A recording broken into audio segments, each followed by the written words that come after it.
Daniel was born into a village deep in the heart of Africa, where tradition held a tight grip on the people. He was the first son of Madame Veronica, a woman with pride in her roots but torn between modernity and the customs that shaped her life.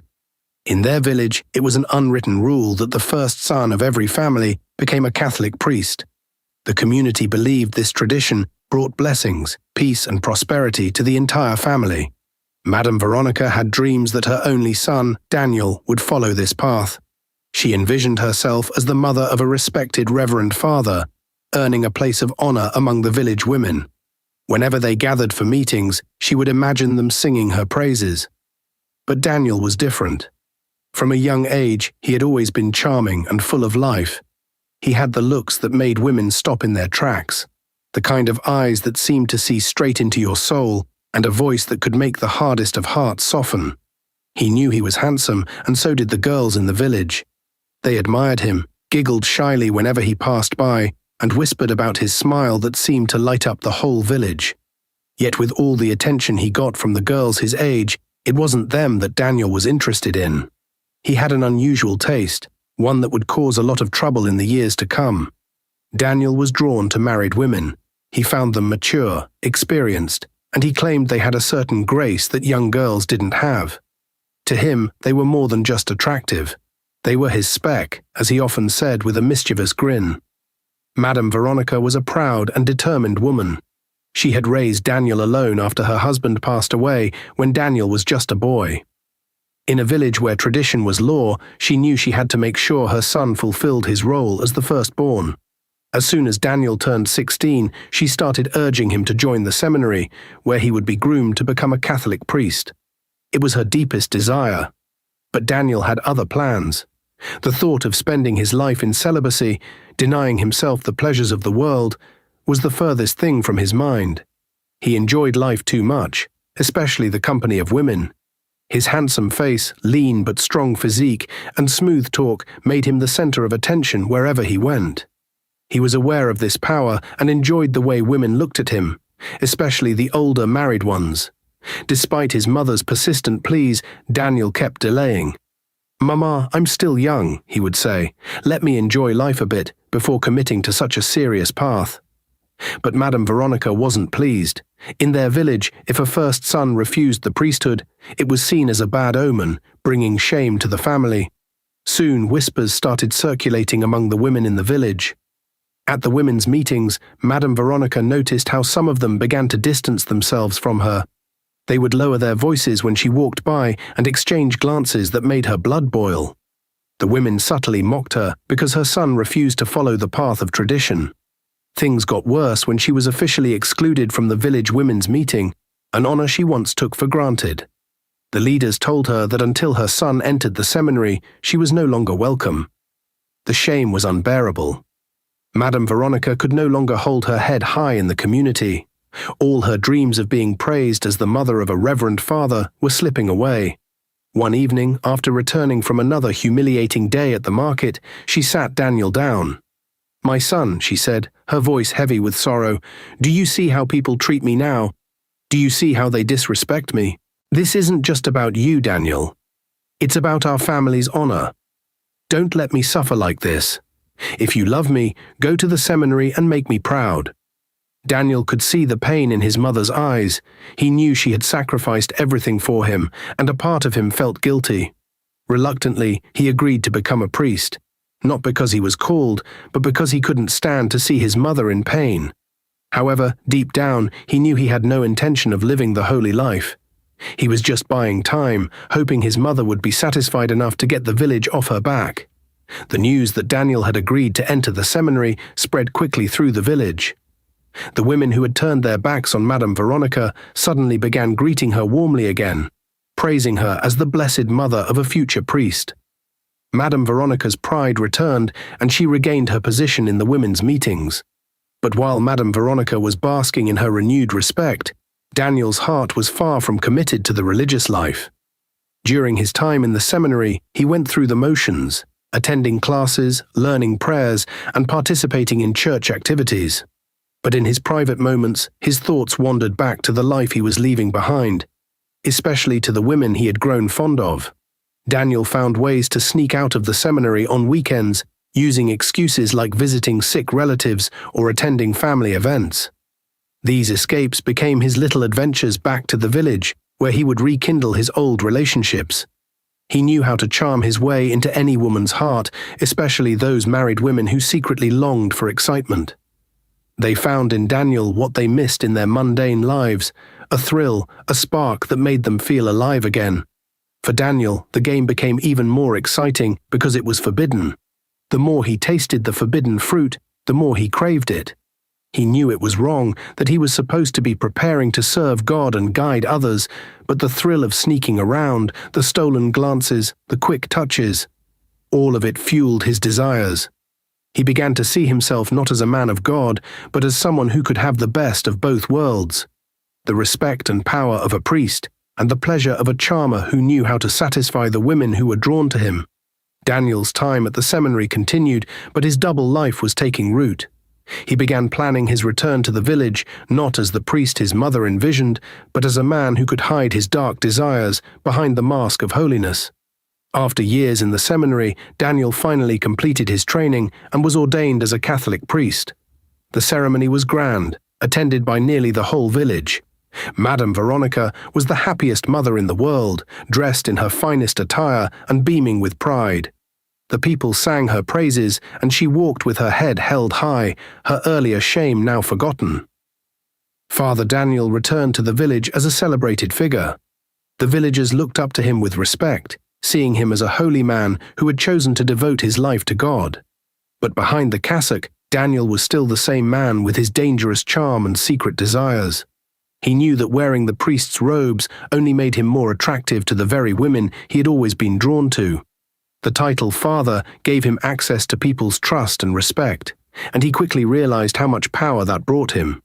At first, Father Daniel tried to keep up the pretense of being a dedicated priest. He delivered passionate sermons that touched on the importance of faithfulness, purity, and living according to God's will. The people admired him even more, calling him a true man of God. Yet the more he preached about these virtues, the more his own desires burned within him. He was now surrounded by the very women he had longed for, and the temptation was overwhelming. The women in the village admired him openly. Some were drawn to his looks, while others found his new authority as a priest irresistible.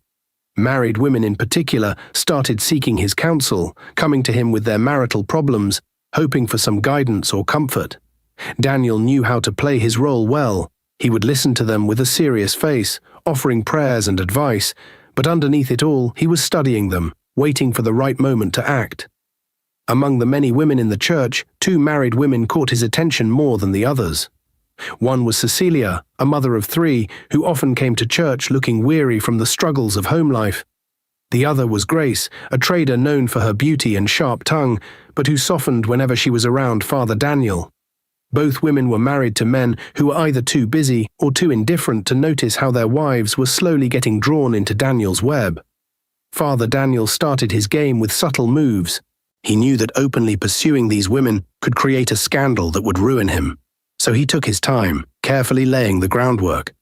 He began by offering extra prayers for them during Mass, using their names as examples of virtuous women in his sermons. He made them feel special, as if they were somehow closer to God because of his attention. Cecilia was the first to fall into his trap.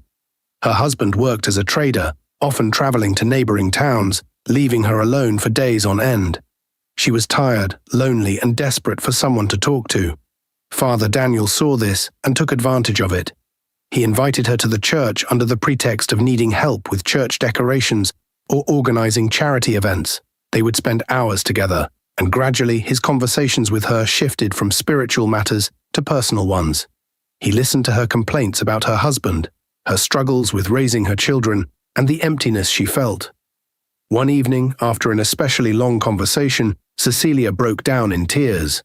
Daniel moved closer, offering a shoulder to cry on.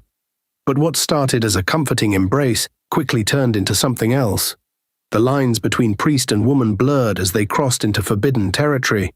That night marked the beginning of their secret affair. Meanwhile, Grace, the other woman, was a more difficult target. She was confident and always seemed in control, but that only intrigued Daniel more. He knew she was admired by many men in the village, and he wanted to prove that even she wasn't beyond his reach. He took a different approach with her, playing on her ego. He praised her beauty and intelligence, telling her that she deserved more than what her husband could offer. Grace, who had always been independent and proud, found herself flattered by the attention of the handsome priest. Their relationship grew slowly, starting with innocent conversations after church, then progressing to late-night visits to discuss spiritual matters. Father Daniel fed her just enough sweet words to keep her hooked, making her believe that their connection was something special, something almost divine. Within a few months, both Cecilia and Grace had become fully entangled in Father Daniel's web. They began sneaking around, meeting him in hidden corners of the church or even in their own homes when their husbands were away. The thrill of the secrecy made it all the more intoxicating.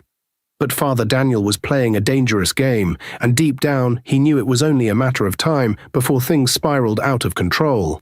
As the months passed, Father Daniel became more reckless. He was confident that the women would never expose him. They had too much to lose: their reputations, their marriages, their standing in the village. He believed that as long as he maintained his image as a holy man, no one would suspect that the good father was leading a life of deceit behind closed doors. The church, once a place of worship, had become a stage for Daniel's deceptions. During Mass, he would make eye contact with Cecilia and Grace, sending them subtle signals that only they understood. He found it amusing to stand before the congregation, preaching about sin while knowing that he was living in it daily. The women in the village admired him more than ever, talking about how blessed they were to have such a charismatic priest. But gossip in the village was inevitable. Some people began noticing the extra attention Father Daniel gave certain women, especially Cecilia and Grace. Whispers spread about how often they were seen at the church, even on days when no services were scheduled. Some of the more observant women noticed how Cecilia's mood had changed. She seemed happier, almost glowing. Others talked about how Grace, usually fierce and independent, had become softer, more distracted, as if something was weighing on her mind. Even Madame Veronica, proud as she was of her son, started to sense that something wasn't right. She couldn't quite put her finger on it, but she noticed that Daniel had become more secretive, disappearing for hours without explanation. She dismissed her worries at first, telling herself that he was busy with his priestly duties. But as the rumors grew louder, she couldn't ignore them any longer. Father Daniel, however, was too blinded by his desires to see the storm brewing around him. He believed he was in control, that no one could see through his carefully crafted facade. Father Daniel's confidence grew with each passing day. He was no longer just a priest in the eyes of the village. He had become a trusted spiritual advisor to many families, especially those of Cecilia and Grace. These two women had completely fallen under his spell, believing that their secret affairs with him were a rare and divine connection. To them, Father Daniel was more than just a lover. He was a man chosen by God to lead them, even if their relationship was shrouded in sin. But Daniel was not satisfied. He had tasted power and now craved more. He began to wonder how much further he could manipulate these women. He was already enjoying their affection, but what if he could also profit from them financially? He knew that both Cecilia and Grace came from relatively comfortable homes, and their husbands were hard-working men who didn't spare expenses when it came to their families. The idea struck him like a spark. He could use his position as their priest to convince them to give him money, all under the guise of a divine instruction. One Sunday after Mass, Daniel invited Cecilia and Grace to a private prayer meeting at the rectory. The two women eagerly accepted, thinking it was just another opportunity to be alone with him. When they arrived, Daniel was waiting for them, dressed in his priestly robes, holding a rosary and wearing a grave expression. He started by leading them in prayer, making sure the atmosphere felt sacred and serious. After the prayers, he let out a deep sigh and said, "My dear sisters in Christ, the Lord has revealed something very important to me, something that concerns your families." The women leaned in, their curiosity piqued. They hung on to his every word, believing that they were about to receive some profound spiritual insight.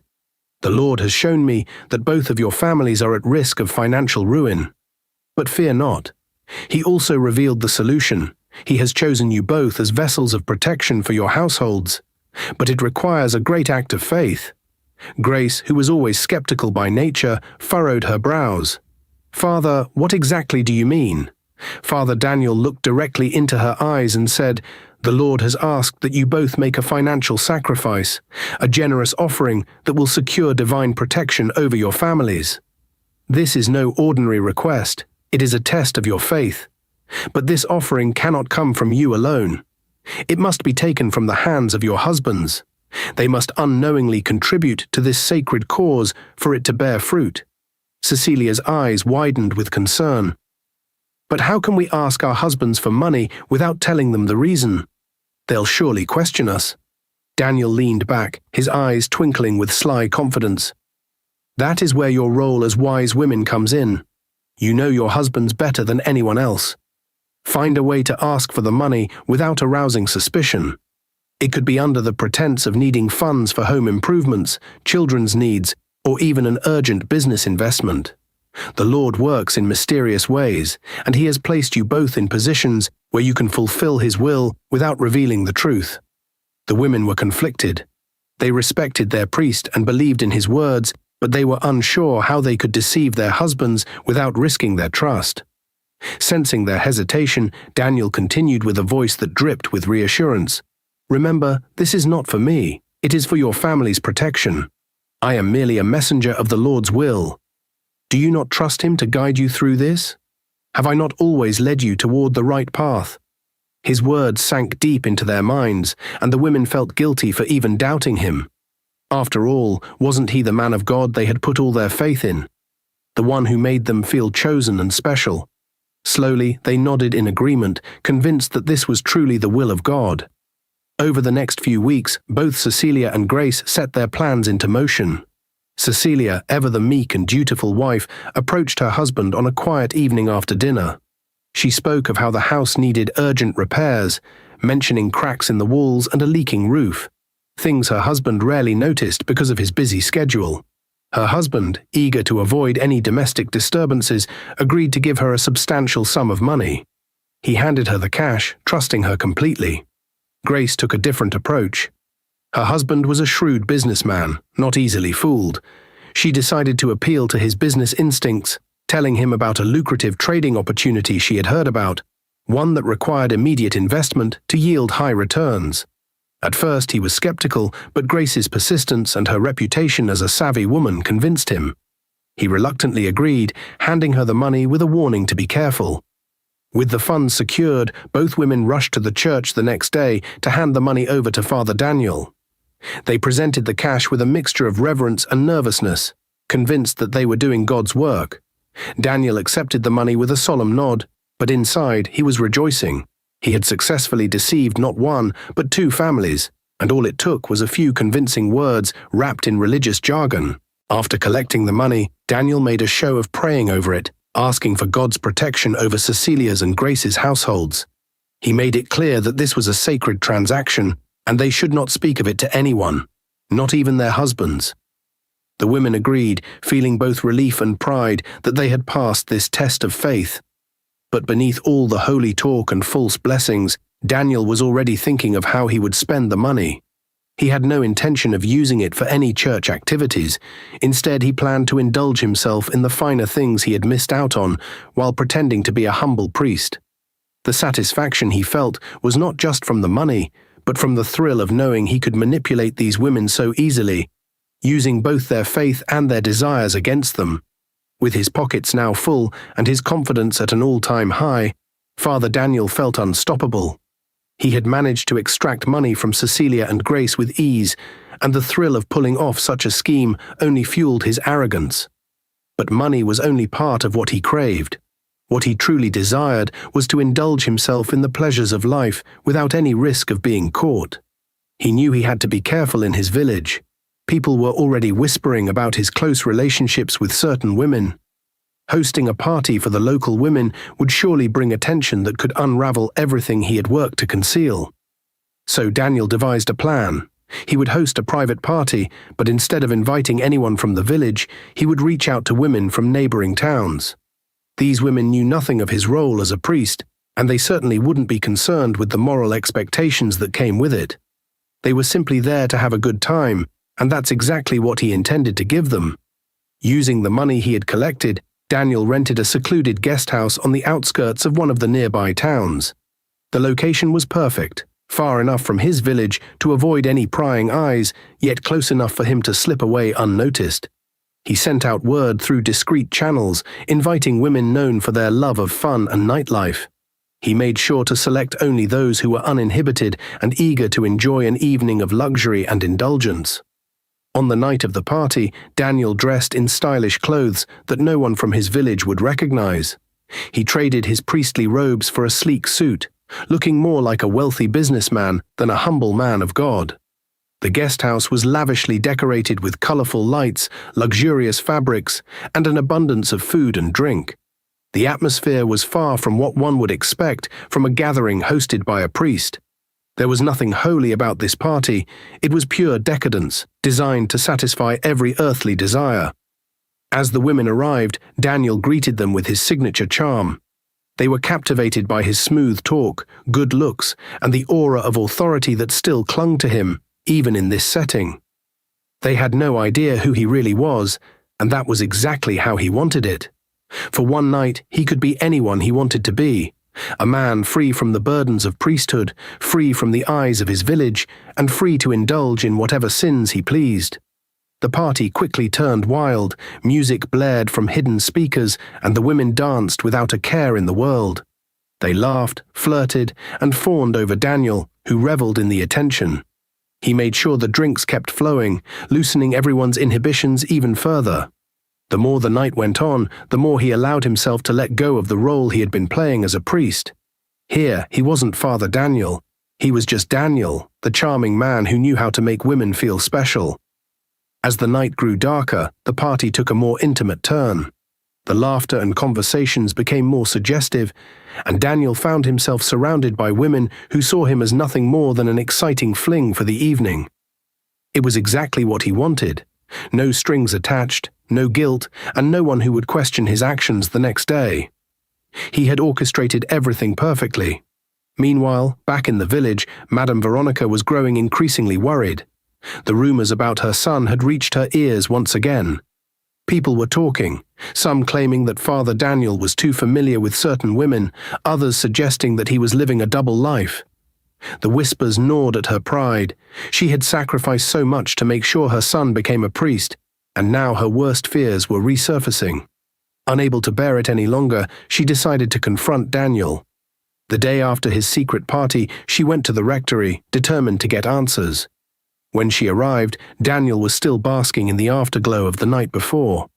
He was tired but satisfied, convinced that his secrets were safe and that he could continue living his life however he pleased. "Mama, what brings you here so early?"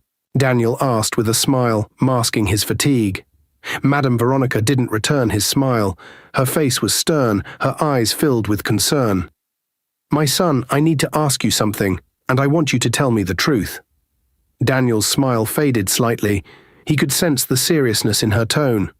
"What is it, Mama?" She took a deep breath before speaking.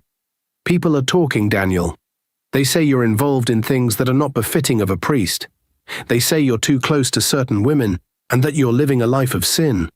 I've ignored these rumors for as long as I can, but now they're spreading like wildfire. I need to know, are any of these things true?" For a moment, Daniel felt a flicker of fear, but he quickly suppressed it. He had mastered the art of deception, and he knew exactly what to say to calm his mother's fears. With a look of indignation, he shook his head. "Mama, it's all lies. People are jealous of me because of the respect and influence I've gained. They want to bring me down, so they spread false rumors. Do you really think I would betray everything we've worked for? I'm a priest, and I take my vows seriously." Madame Veronica studied his face, searching for any sign that he was lying. But Daniel had become so skilled at hiding his true self that even his mother, who knew him better than anyone, couldn't see through the mask. "I'm only doing God's work," he continued, "but there are people who don't like to see others succeed. Please don't let their gossip get to you. Trust me, Mama, I would never bring shame to you or our family." Her expression softened slightly, and she let out a weary sigh. "I want to believe you, my son, I truly do." But remember, the truth always comes out, no matter how well it's hidden. Daniel placed a reassuring hand on her shoulder. You have nothing to worry about, Mama. I'm doing everything for the glory of God. With that, Madame Veronica allowed herself to be convinced, at least for the time being. She left the rectory, still uneasy, but hoping that her son's words were true. As she walked away, Daniel breathed a sigh of relief. He had dodged yet another bullet, and his double life remained intact, for now. But deep down, he knew that the web of lies he was spinning was becoming more tangled with each passing day. The more he indulged in his desires, the more he put himself at risk of being exposed. Yet, in his arrogance, he believed he could continue balancing his sinful activities and his priestly duties without anyone finding out. After all, hadn't he managed to fool everyone so far? Weeks turned into months, and Father Daniel's life continued without a hitch. He kept his affairs hidden, managed to deceive his mother, and kept up his duties as the village priest. But beneath the surface, a storm was brewing, one that would soon shake his carefully crafted world. Cecilia started feeling different. At first, she thought it was just stress or fatigue from handling her children and household duties. But when she missed her period for 2 months in a row, panic set in. Her heart raced as she realized what might be happening. She was pregnant, and she knew who the father was. Father Daniel. For days, Cecilia kept the news to herself, unsure of what to do. She couldn't tell her husband, who had no idea that she was involved with the priest.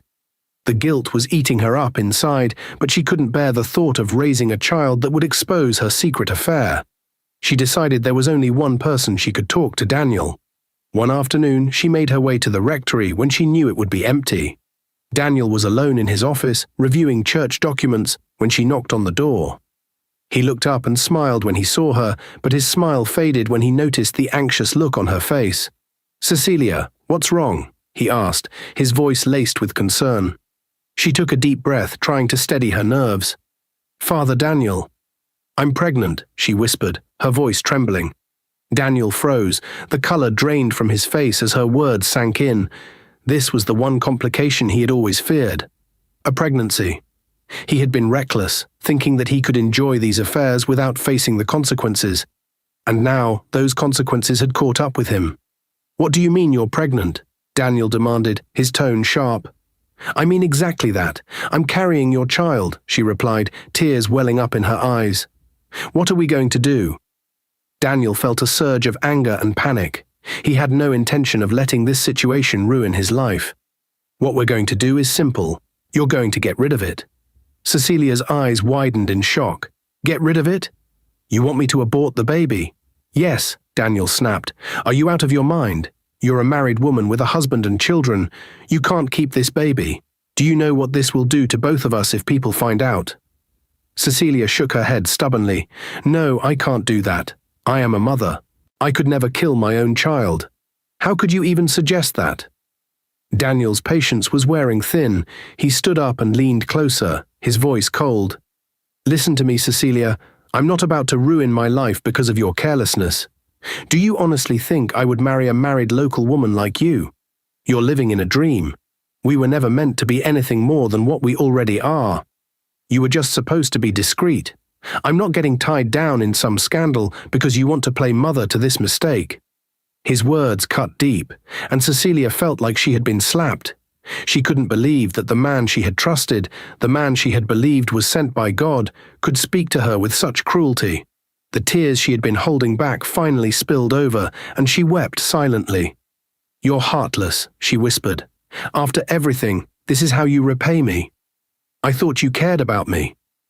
Daniel scoffed. "This was never about love, Cecilia. You were an escape for me, nothing more. I told you from the start, we need to be careful. If you keep this child, you're going to destroy both our lives. I won't let that happen. So you either get rid of it, or you're on your own." "I won't do it," she said firmly. "I'll keep this child, even if it costs me everything." Daniel's frustration boiled over. "Then don't come crying to me when everything falls apart. You're making a terrible mistake, and you'll regret it." Cecilia left the rectory in tears, her heart heavy with regret and fear. She felt lost, but one thing was certain. She couldn't go back to the life she once knew. Cecilia's mind was in turmoil after her confrontation with Father Daniel. The weight of the pregnancy hung over her like a dark cloud, and she knew she couldn't hide it forever. Desperation drove her to a risky plan. She would try to pin the pregnancy on her husband, Thomas. It was the only way she could think of to keep the truth buried. One evening, after their children had gone to bed, Cecilia gathered the courage to tell Thomas about the pregnancy. She hoped that if he believed the baby was his, things would settle down. But instead of the reassurance she longed for, Thomas's reaction was one of disbelief.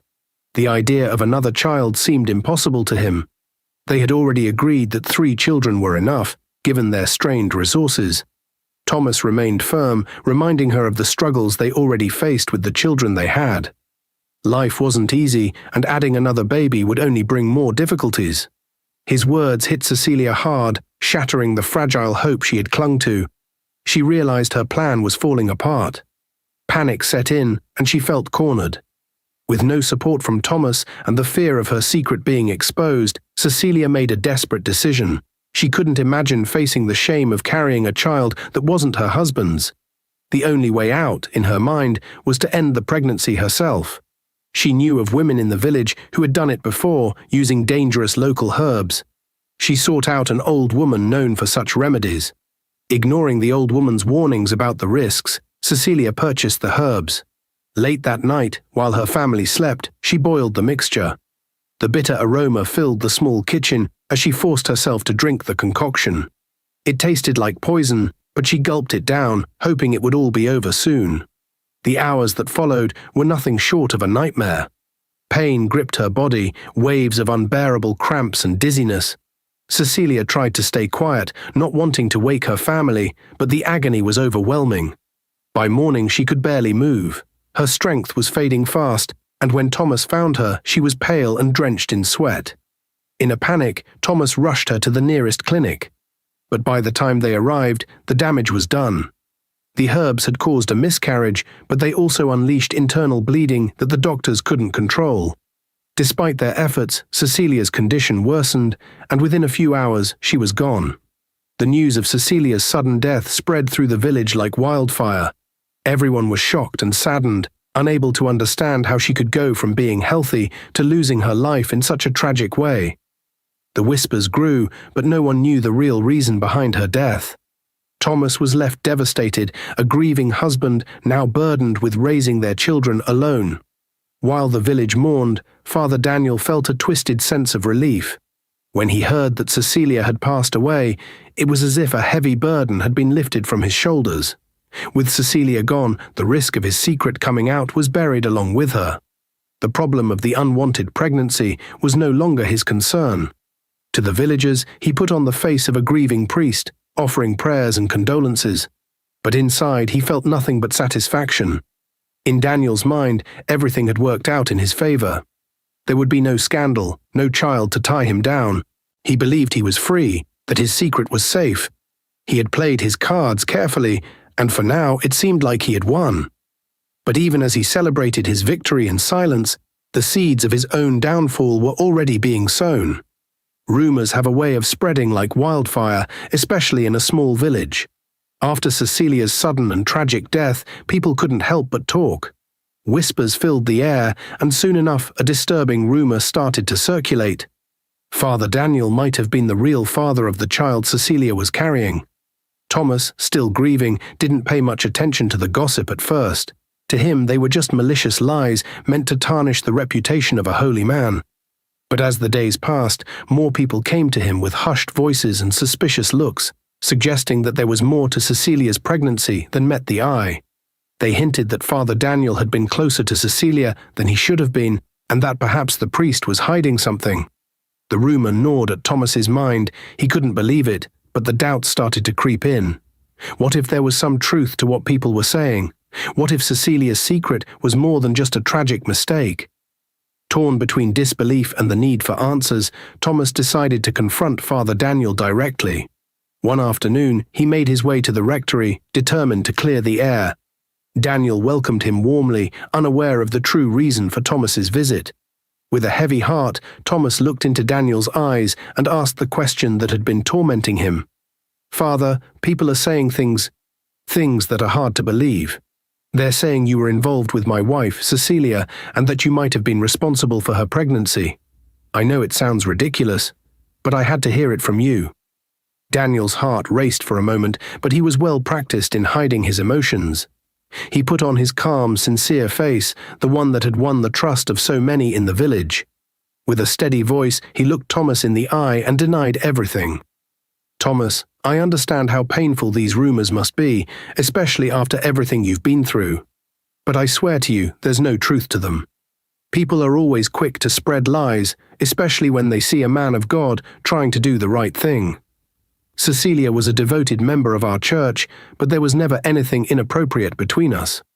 Thomas searched Daniel's face for any sign of deceit, but all he saw was the familiar kindness of the priest he had known for years. Relieved, he sighed and nodded, accepting Daniel's words as truth. "I knew it couldn't be true, Father. I just needed to hear it from you. I'm sorry I even had to ask," Thomas said, his voice heavy with emotion. Daniel placed a comforting hand on Thomas's shoulder, offering words of reassurance. "You did the right thing by coming to me. Let's not let baseless rumors distract us from our faith. We need to focus on healing and moving forward, especially for your children's sake." Thomas felt a weight lift from his heart. He had been foolish to let the village gossip get to him. How could he have doubted a man like Father Daniel? To show his appreciation and commitment to the church, he even went a step further. He promised to make a donation to support the house of God, a gesture of faith and gratitude. "Father, I want to help in any way I can. The church has always been there for us, and I feel it's time to give back. I'll bring some money next week to support the work you're doing here." Daniel smiled warmly, hiding the dark satisfaction brewing inside him. Not only had he dodged another potential threat, but he had also gained more support from Thomas, who was now more loyal than ever. Everything was falling perfectly into place, and Daniel's confidence grew even stronger. As Thomas left the rectory, convinced that the rumors were nothing more than lies, Daniel felt a renewed sense of control. He had managed to keep his secret buried, and with each passing day, he believed more and more that he was untouchable. But while Thomas walked away with his doubts eased, the village wasn't so easily fooled. The whispers didn't die down, they grew louder.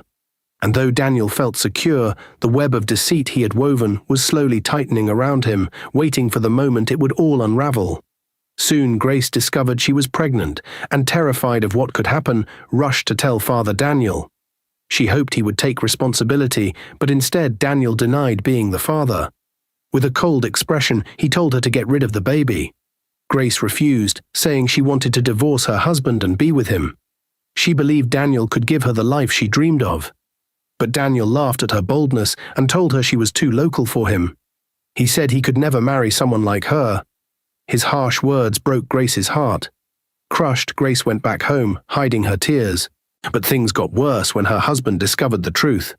Furious, he spread the news around the village, telling everyone that Grace was carrying the priest's child. The story spread quickly, and the village was in an uproar. It was considered a grave sin for a married woman to sleep with another man, especially a priest. The men in the village decided that Daniel and his mother deserved punishment for bringing disgrace to their community. One of the youths, who was secretly one of Daniel's boys, heard about the plan. He quickly ran to Daniel, who was at his mother's house. Panting, he warned them that the village youths were coming to beat them up, and they might even kill them. Panic spread through the house. Daniel and his mother quickly packed a few clothes and some valuables. Without wasting time, they fled to the city under the cover of night.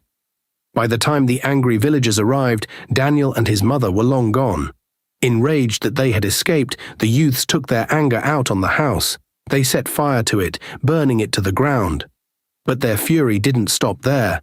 They marched to the church, the place where Daniel had deceived so many, and set it ablaze as well. The once peaceful village was now filled with flames and the cries of those who couldn't believe what had happened. Grace, meanwhile, faced the full wrath of the community. Since it was an abomination for a married woman to commit adultery, especially with a priest, the elders decided that she should be banished. In shame and sorrow, Grace was forced to leave the land she once called home. She walked away with nothing, rejected by both her family and the community. Dear viewers, this tale teaches us that no secret can remain hidden forever. Actions have consequences, and the choices we make, especially those driven by greed, deceit, or lust, can lead to ruin. Father Daniel's selfish desires not only destroyed his life, but also brought shame and suffering to others. The story shows that dishonesty and betrayal eventually bring disgrace and punishment. No matter how much someone tries to escape the truth, it always finds a way to come to light. In the end, we should let integrity and respect for others guide our actions, because living without these values only leads to sorrow and regret. If you enjoyed this story, don't forget to like, share, and subscribe. Turn on post notifications to get notified whenever we upload new stories. Thanks for watching and stay blessed.